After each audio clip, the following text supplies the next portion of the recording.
తర్వాత ఈ ఫలితాల తర్వాత రీపోలింగ్ నిర్వహించడానికి కూడా ఈసీ నిర్ణయం తీసుకున్న పరిస్థితి కనిపిస్తోంది. మరి కాసేపట్లో కౌంటింగ్ స్టార్ట్ కాబోతున్న నేపథ్యంలో వెస్ట్ బెంగాల్లో ఎటువంటి సిచ్యువేషన్ ఉంది రైట్ నౌ అనేది మా ఢిల్లీ కరెస్పాండెంట్ నవీన్ మనకి లైవ్లో వివరిస్తారు. నవీన్, ఏంటి పరిస్థితి? పోలింగ్ సమయంలో చూసాం, చాలా ఉద్రిక్త పరిస్థితులు ఏర్పడ్డాయి. ఆ తర్వాత చాలా ఆరోపణలు మమతా బెనర్జీ చేసిన పరిస్థితి. మరి కాసేపట్లో కౌంటింగ్ స్టార్ట్ కాబోతోంది కాబట్టి ఏంటి సిచ్యువేషన్ రైట్ నౌ ప్లీజ్? అంటే మరి కాసేపట్లోనే మోడీ మ్యాజిక్ బెంగాల్లో వర్కౌట్ అవుతుందో లేదనేది కూడా బయటపడేటువంటి అవకాశం కనిపిస్తున్నాయి. కొద్దిసేపటి క్రితమే ఆ స్ట్రాంగ్ రూమ్ దగ్గరికి ఆ పోలింగ్ ఏజెంట్ తో పాటు అభ్యర్థులందరూ కూడా స్ట్రాంగ్ రూమ్ దగ్గర కూడా చేరుకోవడం జరిగింది. మరి కాసేపట్లోనే పోస్టల్ బ్యాలెట్ లెక్కింపు కూడా ఉండేటువంటి అవకాశం కనిపిస్తున్నాయి. అయితే బెంగాల్లో మొత్తం 294 నియోజకవర్గాల్లో ఎన్నికలు జరిగితే ఒక నియోజకవర్గం అంటే పాల్తా నియోజకవర్గంలో మళ్ళీ రీపోలింగ్ కూడా ఎన్నికల కమిషన్ కూడా ఆదేశాలు కూడా జారీ చేయడం జరిగింది. అయితే ఆ ఒక్క నియోజకవర్గం మినహా మిగతా 293 నియోజకవర్గాల్లో కూడా ఈ యొక్క కౌంటింగ్ అనేది కూడా కొనసాగుతున్నటువంటి పరిస్థితి తెలుపుతుంది. మొత్తం 77 ఆ కౌంటింగ్ సెంటర్స్ కూడా ఏర్పాటు చేయడం జరిగింది. ఆ కౌంటింగ్ సెంటర్ దగ్గర భారీ భద్రత కూడా ఏర్పాటు చేశారు. ఒకవైపు స్టేట్ పోలీస్ తో పాటు కేంద్ర బలగాలతో పాటు అసెంబ్లీ రైఫిల్స్ సంబంధించినటువంటి ఆ భద్రతా బలగాలన్నీ కూడా ఇటు ఏదైతే కౌంటింగ్ సెంటర్ దగ్గర పెద్ద ఎత్తున బందోబస్తు కూడా ఏర్పాటు చేసినటువంటి ఆ పరిస్థితులు నెలకొన్నాయి. అయితే మొదటి నుంచి కూడా బీజేపీ వర్సెస్ టీఎంసీగా కొంత హోరాహోరీగా కొనసాగినటువంటి పరిస్థితులు నెలకొన్నాయి. ఒకవైపు టీఎంసీ మమతా బెనర్జీ మళ్ళీ అధికారంలోకి వస్తామని చెప్పేసి కూడా వారు ధీమా కూడా వ్యక్తం చేస్తున్నారు. దాదాపు 200 పైగా సీట్లు కూడా మేము కైవసం చేసుకుంటామని చెప్పేసి కూడా మమతా బెనర్జీ చెప్తున్నారు. మరోవైపు బీజేపీ కూడా దాని ధీటుగా కూడా సమాధానం చెప్తున్నారు.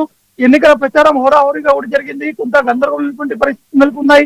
అనేక ప్రాంతాలు హింసాత్మకమైనటువంటి ఘటనలు కూడా చోటు చేసుకున్నటువంటి సిచ్యువేషన్ నెలకొన్నాయి.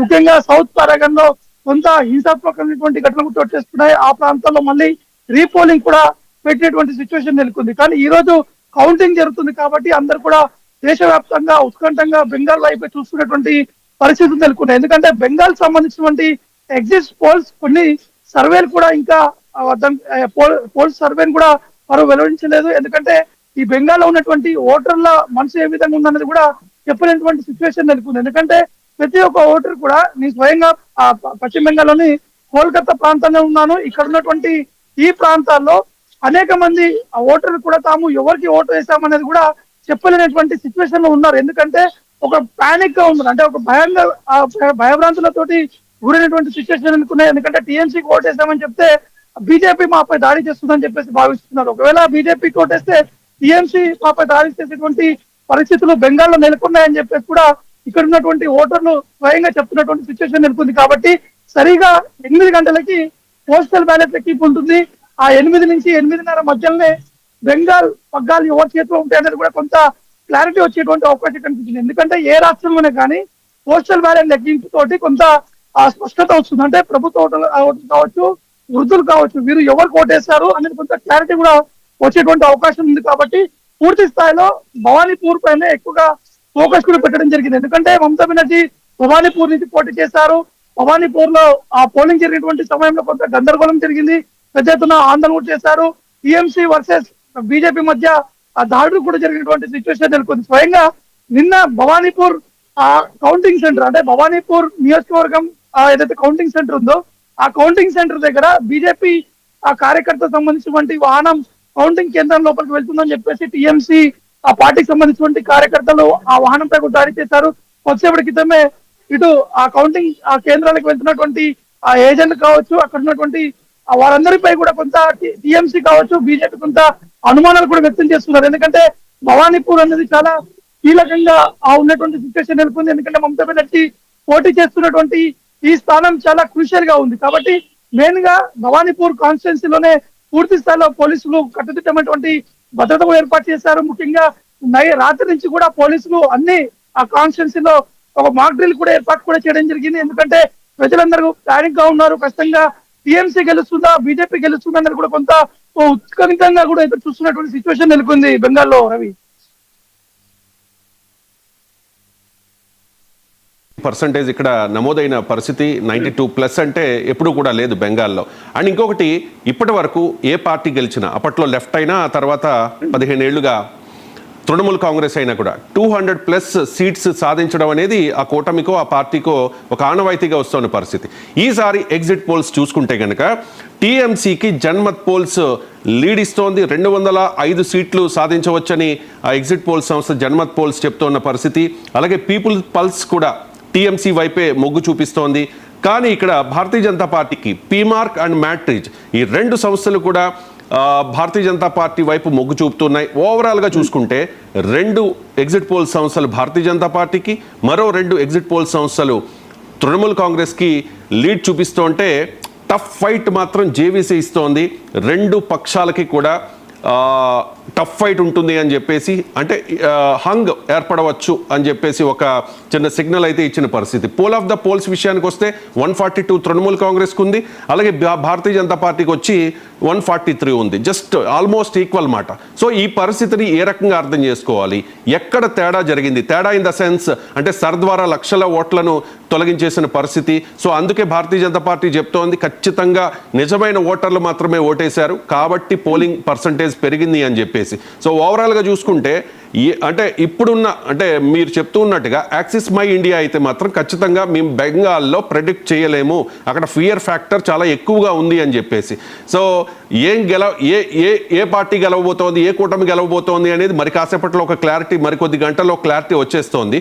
సో జనాల మూడ్ అయితే ఏ రకంగా ఉంది? మీరు ఇప్పుడు ప్రజెంట్ వెస్ట్ బెంగాల్లోనే ఉన్నారు, నిన్న వెస్ట్ బెంగాల్కు వెళ్ళారు. సో జనాల మూడ్ మీరు వాళ్ళతో మాట్లాడినప్పుడు మీకు ఏమనిపిస్తోంది? మీ అంచనా ఏంటి? అంటే రవి, అంటే ఇక్కడ ఉన్నటువంటి ఓటర్స్ చెప్పలేనటువంటి సిచ్యువేషన్ లో ఉన్నారు. అంటే అందరు కూడా కొంత భయంగా ఉన్నటువంటి ఆ సందర్భాలు కూడా కనిపించాయి. ఎందుకంటే స్వయంగా ఒక 2-3 కౌంటింగ్ సెంటర్ దగ్గర కూడా వెళ్ళాను. అక్కడ ఉన్నటువంటి ఆటో డ్రైవర్స్ కావచ్చు, ఇక్కడ ఉన్నటువంటి రిక్షా కావచ్చు, ఇంకా చాలా మంది ఆ వాహనదారులకు కూడా ఓటర్స్ ని ఇక్కడ అడిగి తెలుసుకున్నాం. కానీ వారు ఎక్కడ కూడా క్లారిటీ ఇవ్వట్లేదు, ఎవరికి ఓటు వేస్తామని చెప్పి క్లారిటీ ఇవ్వట్లేదు. కానీ మేము మాత్రం ఎవరైతే అభివృద్ధి చేస్తారో వారిపై ఉన్నటువంటి నమ్మకంతో మేము వారికే ఓటేసామని చెప్తున్నారు. కానీ బీజేపీకి వేసారా, టీఎంసీకి వేసారా అనేది కూడా ఎక్కడ కూడా క్లారిటీ ఇవ్వట్లేదు. ఎందుకంటే చాలా ప్రాంతాల్లో కొంత హింసాత్మకమైనటువంటి ఘటనలు కూడా చోటు చేసుకున్నటువంటి పరిస్థితులు నెలకొన్నాయి. కాబట్టి అటువంటి సిచ్యువేషన్ మళ్ళీ రిపీట్ అయ్యేటువంటి అవకాశం ఉందని చెప్పి చాలా మంది ఆ భయంతో చెప్పలేనటువంటి సిచ్యువేషన్ ఉంది. అంటే బెంగాల్లో 294 స్థానాల్లో 293 స్థానాలకి ఈరోజు కౌంటింగ్ జరుగుతుంది. అంటే ఒక స్థానము ఆ ఫాల్తా నియోజకవర్గం, ఆ ఫాల్తా నియోజకవర్గం అనేది మళ్ళీ రీపోలింగ్ కూడా ఏర్పాటు కూడా చేయడం జరిగింది.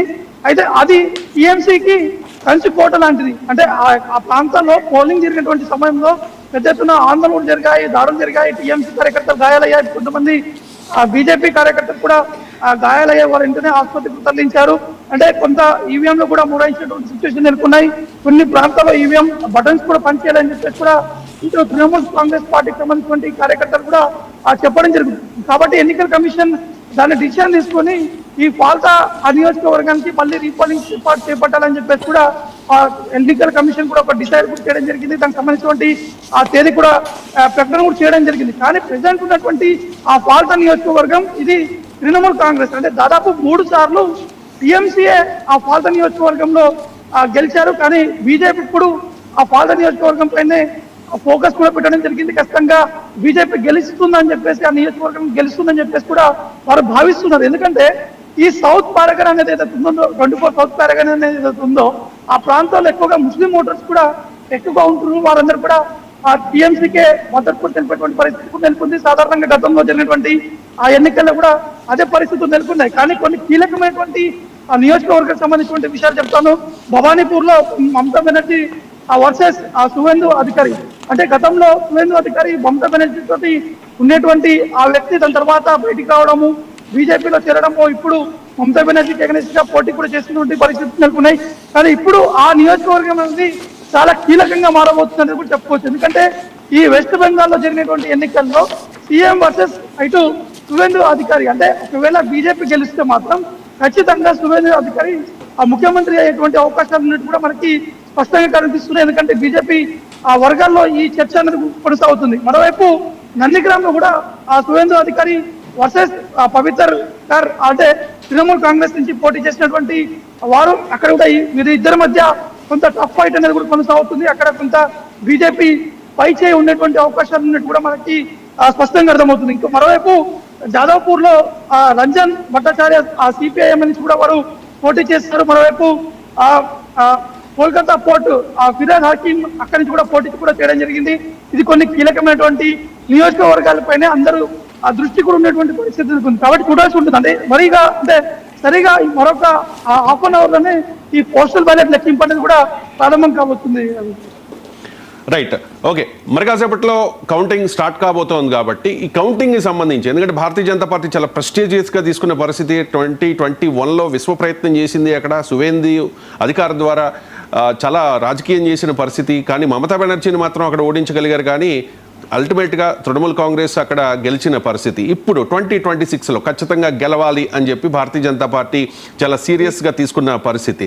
భద్రతా బలగాల విషయానికి వచ్చేసరికి చాలా కట్టుదిట్టమైన భద్రతా ఏర్పాట్లు అయితే అక్కడ వెస్ట్ బెంగాల్లో చేశారు. ఎందుకంటే అక్కడ అంటే ఈ బంగ్లా ప్రభావం ఎక్కువగా ఉంటుంది. ఈ ఈ ఎన్నికల్లో ఖచ్చితంగా హిందుత్వవాదాన్ని, అలాగే బంగ్లాదేశీ వలసల్ని, ఈ అంశాలను కూడా భారతీయ జనతా పార్టీ చాలా సీరియస్గా తీసుకున్న నేపథ్యంలో మమతా బెనర్జీ ఈవీఎంల మీద కొన్ని ఆరోపణలు చేస్తున్న నేపథ్యంలో, ఈవీఎంలలో ఏదో తేడా జరిగింది, స్ట్రాంగ్ రూమ్లో ఏదో అలజడి రేగింది, కదలికలు కనిపించాయంటూ ఒక వీడియోను కూడా తృణమూల్ కాంగ్రెస్ రిలీజ్ చేశారు. భవానీపూర్ నియోజకవర్గంలో అక్కడ స్ట్రాంగ్ రూమ్ దగ్గరికి వెళ్ళి మమతా బెనర్జీ హడావుడి చేసి, ధర్నా చేసి చాలా ఆరోపణలు చేసిన పరిస్థితి కూడా ఇక్కడ మనకి స్పష్టంగా కనిపిస్తున్న నేపథ్యంలో భద్రతా ఏర్పాట్లకు సంబంధించి, అలాగే ఈవీఎంల భద్రత కోసం, అలాగే స్ట్రాంగ్ రూమ్ల భద్రత కోసం, ఎందుకంటే ఆల్రెడీ ఇప్పటికే ఈవీఎంలన్నీ కూడా కౌంటింగ్ కేంద్రాల వద్దకు చేరుకున్నాయి. మరి కాసేపట్లో మరికొద్ది క్షణాల్లో కౌంటింగ్ కూడా స్టార్ట్ అవుతుంది. సో ముందుగా పోస్టల్ బ్యాలెట్లను లెక్కిస్తారు, ఆ తర్వాత ఈవీఎంల కౌంటింగ్ ఉంటుంది. మధ్యాహ్నం 12 ఆ టైం కల్లా ఖచ్చితంగా ఒక క్లారిటీ అనేది వచ్చేస్తుంది, ఎవరు వెస్ట్ బెంగాల్లో అధికారంలోకి రాబోతూ ఉన్నారు నెక్స్ట్ అనే దాని మీద. సో భారతీయ జనతా పార్టీ ఒకవైపు, అలాగే తృణమూల్ కాంగ్రెస్ మరోవైపు చాలా ప్రతిష్టాత్మకంగా తీసుకున్న నేపథ్యంలో ఈ భద్రతా ఏర్పాట్లకు సంబంధించి అప్డేట్స్ ఏంటి నవీన్?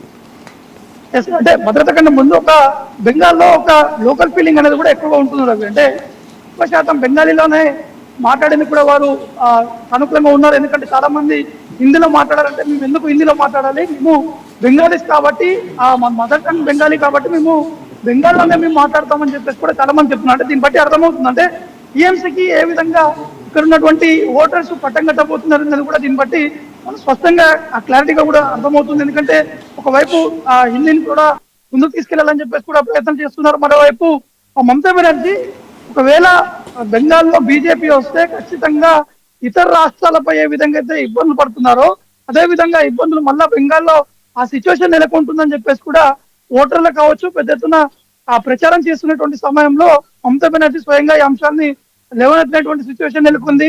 ఎందుకంటే బెంగాల్లో ఉన్నటువంటి ఆ మదర్ టంగ్ బెంగాలీ ఆ లాంగ్వేజ్ మార్చి ఇక్కడ హిందీని కూడా తీసుకొచ్చేటువంటి అవకాశాలు ఉన్నాయని చెప్పేసి కూడా అంశాన్ని ప్రస్తావించడం జరిగింది. కానీ మరోవైపు ఈ భద్రత సంబంధించినటువంటి విషయాలకు వస్తే ప్రతి ఒక్క కౌంటింగ్ సెంటర్ లో 3 అంచెల భద్రత కూడా ఏర్పాటు చేశారు. ముఖ్యంగా ఇందంగా చెప్పినట్టు భవానీపూర్ సంబంధించినటువంటి కాన్స్టిట్యున్సీ ఆ ప్రాంతం కౌంటింగ్ సెంటర్ ఏదైతుందో ఆ సెంటర్ లో 5 అంచెల భద్రత కూడా ఏర్పాటు చేయడం జరిగింది. అంటే కౌంటింగ్ జరిగేటువంటి ఆ ప్రాంతాల నుంచి దాదాపు 200 మీటర్ల వరకు 5 అంచెల భద్రత కూడా ఏర్పాటు చేశారు. ఎందుకంటే మమతా బెనర్జీ ముఖ్యంగా భవానీపూర్ సంబంధించినటువంటి విషయాలపైనే కొంత తారుమారు జరుగుతున్న ఈవీఎం లో కొంత ఇబ్బందులు ఉన్నాయనే విధంగా మమతా బెనర్జీ కూడా స్వయంగా మీడియాతో మాట్లాడుతూ ఈ అంశాన్ని ప్రస్తావించారు. కాబట్టి అందరూ కూడా కొంత ఏ విధంగా ఉండబోతుంది అన్నది కూడా కొంత ఉత్కంఠగా చూస్తున్నారు. ఆల్రెడీ టీఎంసీ సంబంధించినటువంటి కార్యకర్తలు కౌంటింగ్ సెంటర్ దగ్గర కూడా చేరుకున్నారు. ఎందుకంటే ఆల్రెడీ 2-3 రోజుల నుంచి కూడా ఏదో ఆ స్ట్రాంగ్ రూమ్ లో ఏదో జరగబోతుంది, ఏదో జరుగుతుంది అనే విధంగా ఫీల్ అవుతున్నారు. కాబట్టి